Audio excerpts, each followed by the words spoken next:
mescaline mix. Isn't that a drug? Mescaline mix? Yeah.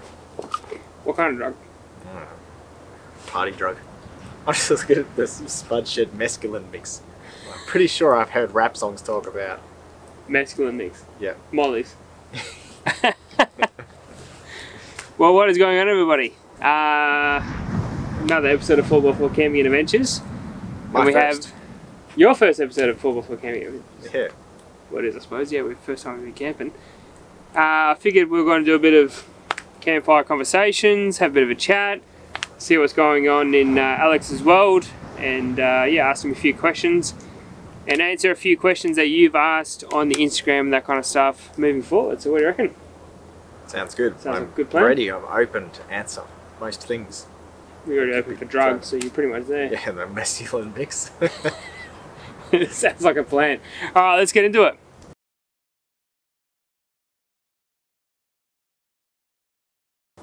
So Alex? Yeah, Brad. First question. Yeah, fire away. Probably the best one, I think every four-wheel drive owner can appreciate. What is your worst bogging situation? Yeah, I like these ones. Well, it wasn't my vehicle, it was bogged. It was the D40 on the beach. And I know this, Drew. Yep, anyone that watches my channel for a while, it was a pretty early video, would see the time when this D40 got bogged and blew its clutch in the bog on the beach. Best possible situation. Yeah, absolutely perfect. On one of those corners, corner on a slope. So everything about this just sucked. This thing's sitting on the corner. It's on a slope, we've got the ocean here. We wanted to get a car around it and back it up to be able to pull it out. But as soon as you got around it, you're around a corner. You're trying to reverse around a corner. And whatever car you tried to back up just slipped down to the ocean. We were there for 4 hours. Just trying to get anything hooked up to it. And it was a dead pull as well. Yeah, it was a dead pull. This clutch was gone. You filmed the whole thing, didn't you? Yeah. Because I remember seeing the video. You filmed the whole thing and... It was a hot day. Day. It was a 40-degree day on the beach. Perfect. Was it Sandy Cape? No, that was just north of Seabird. Oh yeah. Yeah, not too far past Gilderton Moor River. Yeah, nice. Yeah. So that's D40. Yeah. I got a special passionate hatred for those things. Yeah, fair enough. I drive a Nissan, but the D40. I think every four-wheel drive owner knows. And no offense to people that watch, you know, who have D40s. Yeah. They know they're pretty bad vehicles, so... Yeah, they know how to deal with things like blowing clutches on beaches. It's just part of it. But I have found them to be nothing but horrendously unreliable. And, it's just horrible cars. It just break, yeah. Yeah, no, fair enough. Because you tried to fix it on the beach, didn't you? We did, yep. Dug a mechanic's pit under the car and tried to get some adjustment out of the clutch. No. Just wouldn't work. No. Called a few recovery places, but they were all busy, or their tractor was broken. Yeah. Something like that. And in any case, they wanted $1,000, $1,500 to come off the beach. $1,500 just go to the beach. Called a few of them. Yeah, I'll come up there for $1,500. You're sitting there going, yeah, no worries, mate. Yeah, so it ended up being a dead pull in reverse. Because this beach was so soft, yeah, it was at quite a speed. You had to get onto it. Yeah. Yeah, no, fair enough. And, yeah, my brother, whose vehicle it was, he wasn't experienced enough to be able to pilot a D40 through the surf at 40 k's an hour in reverse. So I had to take the joy of that. Take the reins. Yeah. Is that Jake?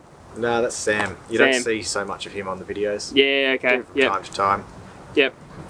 Yeah, nice. Yeah. Yeah, the old D40 bog. Yep. Pretty good bogging story, that one. Yeah, no, for sure. I remember seeing the video and it's pretty solid. If you I'll link it, but it's a pretty damn good bogging video. Yeah, one of the first ones. This is a much shorter story. Got my first four-wheel drive bogged in a swamp, and that was stuck in there overnight. That one wasn't a whole lot of fun either. Yeah, it never is in a swamp. Didn't have any. You're in a swamp. Just standard bottle jack, and you get as much travel out of it. And that much travel just sinks the jack into the swamp. Oh. So it was like jack it up, cut down an old dead tree with a pruning saw. I was horrendously under-equipped. Yeah, I suppose, yeah, you live and learn, right? Yeah. Live and learn, I suppose, in that situation. Yeah. Have something better than a bottle jack. Yeah. 17 years old, first four-wheel drive. People my age then didn't go four-wheel driving, so Yeah, exactly. You do what you do, right? Stuck alone in a swamp. Yeah, no, fair enough, fair enough. Good times. Yeah, absolutely. Good memories. Yep.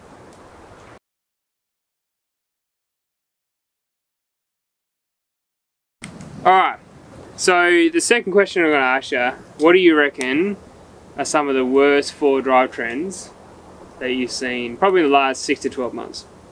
Some pretty bad ones around, isn't there? It's a few bad four-wheel drive trends. Does send it count? Is that a four-wheel drive trend? Well, yeah, I suppose. Yeah, sender mentality definitely counts. Yeah, that's top of my list. Doing skids on the beach, or not skids, but doing... Yeah, not so bad on the beach. Places where it's irreparable damage. Yeah. Or dangerous. Like around kids, families, that sort of... Just dumb shit. Not a fan of dumb shit. And mods in the last 6 to 12 months, things that people do, it's getting a bit ridiculous with all the fancy electrical systems.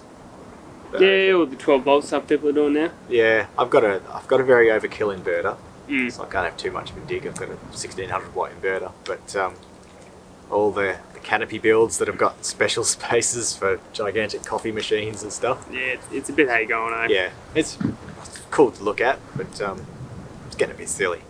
Yeah, I mean, if you're carrying 2 tons of coffee machines and ice makers and all that kind of stuff in your canopy, you've really got to look at if you're going camping or you're just glamping. Yeah, I think it's moving a little bit away from just the core of everything, isn't it? Yeah, just camping, right? Like, I mean, we've said in our video that you've got a table, you've got something to cook with, you've got a chair, you've got a fire, you're camping, right? Yeah. Like, do you really need any more than this?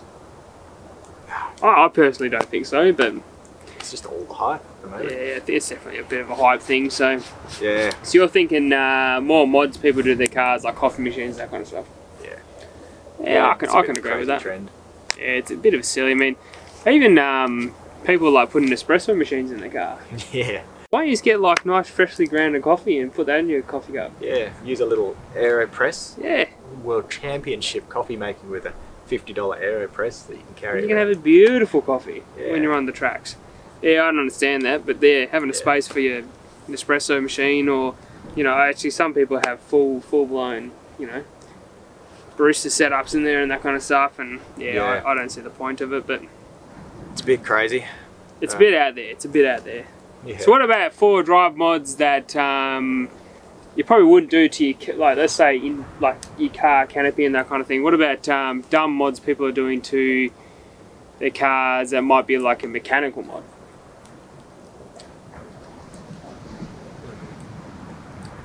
I reckon sales and marketing hype and everything has got a whole lot of people buying remote reservoir fully adjustable tunable shock absorbers when they really don't need them. Yeah, because you're not going down the canning stock route. That's right. Yes, actually. Yeah, I can agree with that. I can agree with that. If you're doing stuff like the canning all the time. Yep. Hashtag worth it. Yeah, absolutely. You get those the remote resis. Yeah. Perfect. Yeah. But if you're driving to the shops and back and you're going to the occasional weekend trip, you don't need remote resis. No. You just don't. I run on good monotube shock absorber. Yep, same. And man, I've even gone some tough places on just twin tube shocks. Well, I mean, I've got Iron Man in mine, foam cell shocks, whatever they're called, and Holland track, any kind of track you can think of. Yeah.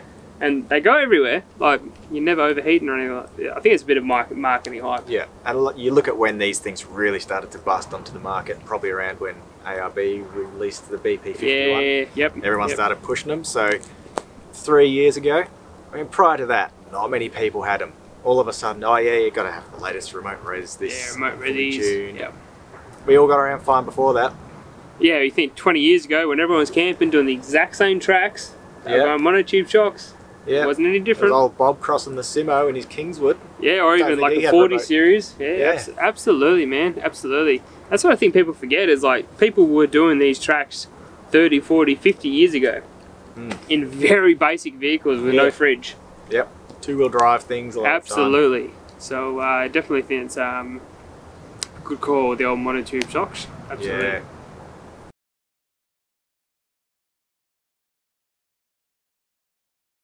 So what do you reckon we've got over the worst mods, or what are the worst mods you think of doing to a car.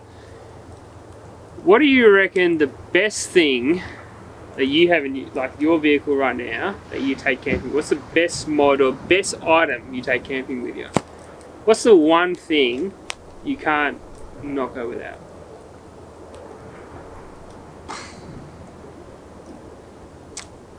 Need my swag so there's somewhere to sleep. Your swag, you reckon? So it's like a one necessity, like the one best mod you reckon you can take. Water. Even if it's a little bit like. Does water count?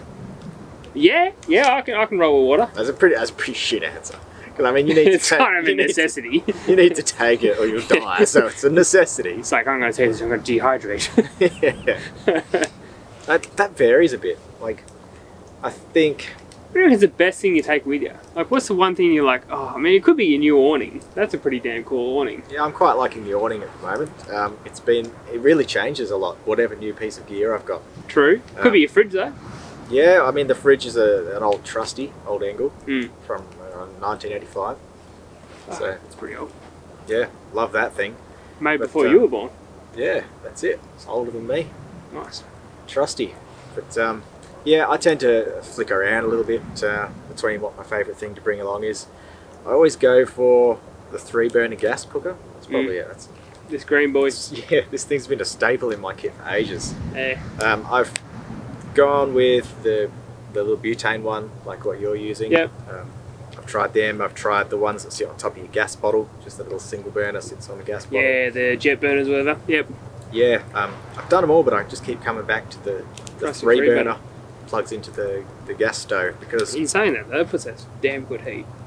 Like does. for a 3-burner, that punches out the gas. Yeah, it's got a big hot burner in the middle, and it's got 2 smaller ones. Because I'll often find myself cooking more than one dish. Yeah. Then I've got 3 burners there, a couple of different settings. Yeah. Cooking my bacon and eggs over here, and I've got a piece of toast going there. Yeah, you're like me at home. Like you just got like 4 pans going on, just like doing different things. Yeah, you're just shuffling them around. That. Yeah. Yeah, that makes complete sense. So you get a few answers there, and a bit of a bang for buck. Yeah, absolutely. But I think I can agree with the burner because like if you're cooking, like cooking is the staple of camping. Yeah. If you're having a good feed, you know, it's good time, good food. That's camping for me. Yeah. But I can appreciate the swag comment as well because you have something to sleep. Yeah. You got to sleep somewhere. You sleep on the sand, but it's not really a good sleep. I slept in the dirt the other weekend. I went hiking and. Yeah, you did that thing in the hammock. Yeah, did it in the hammock, but I was getting a bit cold on the shoulders, so you just sleep on the ground. You don't get as cold. Yeah, no. Hammocks are a tricky thing to camp in, man. Tricky thing to get right. Yeah, it didn't. I mean, it looked a bit weird when you punch it in there, but. Yeah. Yeah, it's pretty good. I've had a few really good nights sleep in it, but if you get just your insulation layer wrong in your hammock, a little bit off, yep. and any part of you that's touching hammock, like if you're in a sleeping bag, you have a mat under you. Yeah. If any part of you is off that mat touching the hammock, you freeze. Yeah, okay. Yep, I'm with you. Yeah. So it's just like an insulation thing. You used to do hammocking, like, you're pretty big in hammocking, aren't you? I've done it a few times now, probably about 10 times. Yeah. Did you do a video with it? Yeah, I've done a few I feel like you've videos done a video with it. I feel like I've watched a video of you hammocking somewhere. The scooter trip, I did it. The scooter trip, that's what it was. Yeah, because you couldn't pack anything else. No, because we're on a moped. Packing all our food, water, camping stuff on a moped. Yeah, it was like a Top Gear episode. Yeah. You did it, yeah, I remember. And I absolutely nailed the hammock setup that time too. I stayed completely toasty warm. It was a stormy Perth weekend, so one of those 80k/h winds, rain pushing in sideways. And I just nailed the hammock setup, and I slept warm and dry for the whole weekend. Perfect setup. Yeah. In the moped. Yeah. Nah, that was a cool episode actually. One of the greatest. And then who ends up nude at the end of it? Jake and Bo. Yeah, Jake and Bo. If you haven't watched it, it's a bloody good episode. It's a bloody good episode. But the nudie ride on the moped. Yeah, and it seems to be very cold at the same time, so Oh, it was freezing. It would have been cold. It would have been very cold. Yeah.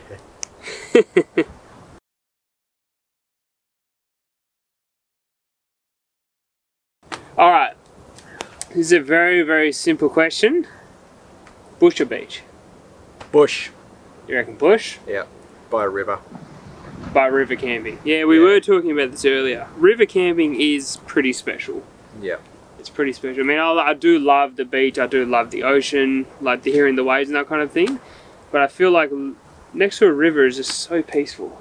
I've warmed up a little bit to the beach camping. Yeah. I used to really, I despised it, and then I became, yeah, look, I'll tolerate it. Yeah. And now I enjoy it quite a lot, but I still prefer the bush by a river out there somewhere.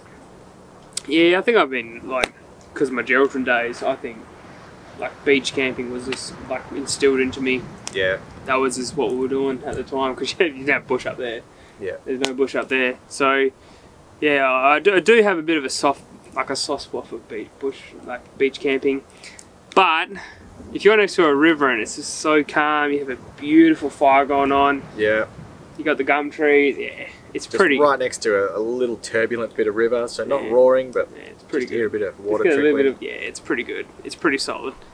And what do you reckon your best riverside camping? Like, you don't have to say like the exact location, but like, what's your best riverside camping spot? I always go for the Murray River, dwelling up Lane Pool Reserve area. Yeah, it's a good area. Yeah, that's a real good area. Nice and pretty close to me. It's like an hour and a bit drive. Yeah. Yeah, camp out there for the weekend. I go out there in the pouring rain. I choose the wettest weekend I can because nobody else will bother to go out there. That's the best time though. Like, yeah. Rainy weekends is the best time to go camping because no one else is going. You can have the whole place to yourself. You put the awning out, you're never going to get wet. Yeah, I take a gazebo with me as well, so I've got extra cover. Yeah, you can still cook, you can still do everything. Yeah. It's just raining, so who cares? Take some firewood, stack it up nice and dry. Oh, so good. And then if you drive out, it's a little bit harder because it's all raining. Yeah. It'll be a bit more like, a bit of a challenge. And few things can beat the sound of rain on campus. Oh, it's so good. That is camping 101 right there. Love that sound. It's pretty damn good. So you're river camping, bush camping, that's your go. Yeah, bit of rain as well. Yeah, nice bit of rain. So if it's raining and it's pissing down on the weekend, Alex is going to be camping. So go to the Murray River, you might see him. Yeah, you might see me down there in the wet, looking like a drowned rat, smelling like a wet dog. With his big load of wood. Yeah. Yeah, nice.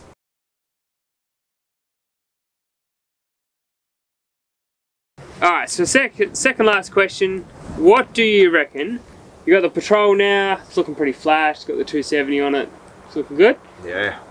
What do you reckon is the best mod you've done to that car? It doesn't have to be new or old, doesn't matter. What do you reckon the best mod that's made it better off-road or even camping or whatever? What do you reckon the best mod is? I'm really enjoying spending a bit of coin on some good mods lately. Yeah. I'm just doing it up really slow. I spent some good coin on the suspension. The Coney 88 Raid shock absorbers. Yep. Which are a monotube shock, adjustable rebound dampening. Yeah, nice. So comfortable. It rode a bit stiff before. Yeah, okay. So new springs and new shocks in there. I think I've got the weight ratings pretty well smack on. Reckon your old Schmicko? Yeah. Did it have stock shocks in it before? Nah, it had been through a few. It had, I think it had some Fox shocks. Oh yeah, okay, yep. And then it had Old Man Emu gas shock absorbers. Just yellows or whatever? Yeah, yep. And then one of them blew out and leaked everywhere. And it was always just a little bit firm. So I changed out the springs and got a bit more comfort, yeah. Yeah, and the Coney 88s are well known for being quite a soft, comfortable shock. Yeah. So I went straight for them on the lowest setting, so pretty mushy and soft. It's still not unbearable. But nice.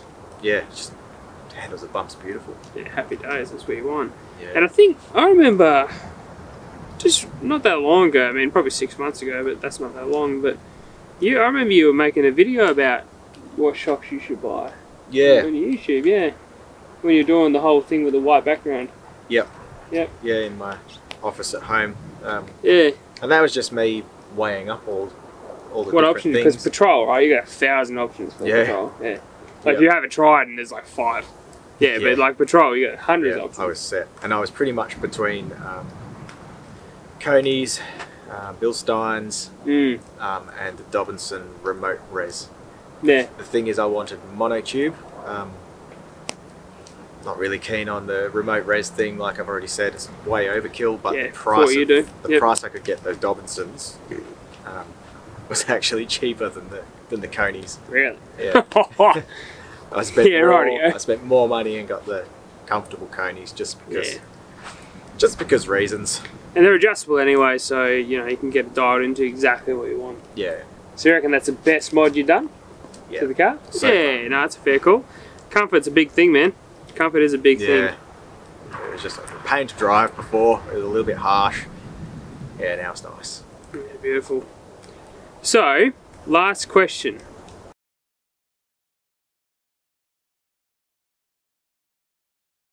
And then we can have some drinks. Joy. I mean, we have plenty of drinks, but Yeah. we can have some Or more we can drinks. just carry on. Yeah, we can carry on with drinks. So, last question. What has been your best trip? That's really hard because they all have different memories tied up in them. So what do you reckon the best trip, if you had to think of a trip, you're like, yeah, that was a pretty damn good trip. Can I tie it to an area? Because I keep Yeah, going back. 100%, yeah. It's the goldfields. Yeah, All of okay. the times I've gone out to the goldfields, I hold good memories from those trips. Which is an absolutely killer area. Yeah. Yeah. I've been out there a few times. The Holland Track, Cave Hill Woodlines. Awesome place, awesome place. The lakes out there, Lake Ballard. Mm-hmm. There's a freshwater lake in the middle of nowhere out there. Yep, Yeah. real nice area. The history, the old mines everywhere, the old... You can fall down. Yeah, it's you can real fall down mine nice. shaft. You can go sifting through relics Yeah. from old town sites. I love it out there. It's a really, there's a lot of history of WA out there. Yeah. A lot of history. Like the Albany to Kalgoorlie track, for obviously the Holland track and that kind of thing. Yeah. There's a lot of history out there and that kind of thing. So, yeah. So, Goldfields. Goldfields, eh? trips. Yeah, nice, nice. Yeah, it's definitely a, I mean, when I did the Holland track in that sort of area and I lived in Kalgoorlie for a bit, definitely a, it's a very untouched area. Yeah. Like Holland track's fairly well known now, like a lot of people do the Holland track. Yeah. But I feel like the Goldfields are very untouched. Very untouched. The interesting thing when you say the Goldfields are untouched is a lot of people wouldn't believe how much that area was plundered Oh, during the big mining times, and especially when those Absolutely. mines ran off wood. yeah. Wood to line the shafts, wood to power the boilers, to power the crushers, to heat the homes, everything. Absolutely. And the amount of wood, I wish I could recall a stat for that right now, but it's absolutely insane. Like, stripped because they that place lined bare. their tunnels and that kind of stuff with it as well. Like big Yeah. jarrah logs and that kind of stuff, or timber logs, like everything. Yeah, So yeah. yeah, And back in the day, that was they were pillaging that area. Yeah. Because obviously the gold rush.